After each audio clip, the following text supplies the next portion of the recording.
केंद्र सरकार की अग्निपथ योजना को राज्यसभा सांसद और पूर्व लेफ्टिनेंट जनरल डीपी वत्स ने सराहनीय बताया है। हमारे संवाददाता पंकज शर्मा ने उनसे इस बारे में आज बातचीत की।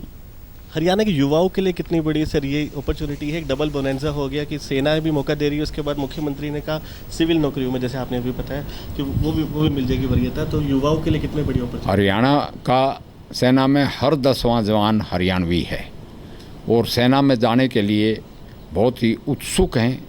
ट्रेडिशंस होते हैं रेजिमेंटल।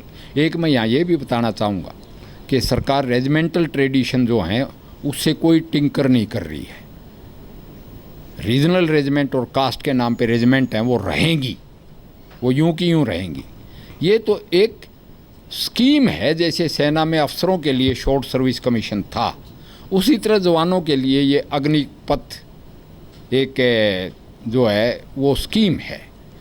और ये पूरे संसार में जो मॉडर्नाइजेशन सेना की है उसको देखते हुए इसका मेन मकसद क्या है कि युद्ध का अब पैटर्न बदल गया है।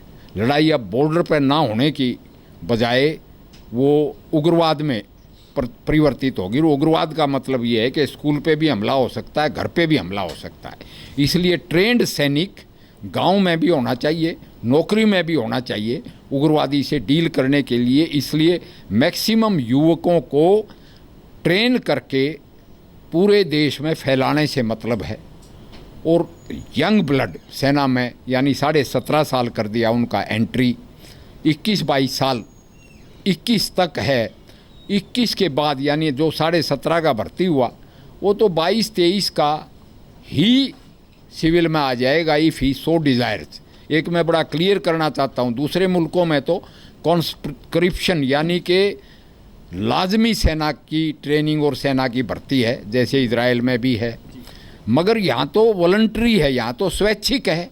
स्वैच्छिक में सेना वही ज्वाइन करेंगे जो जवान सेना में रह के देश की सेवा करने के लिए कॉन्फिडेंट है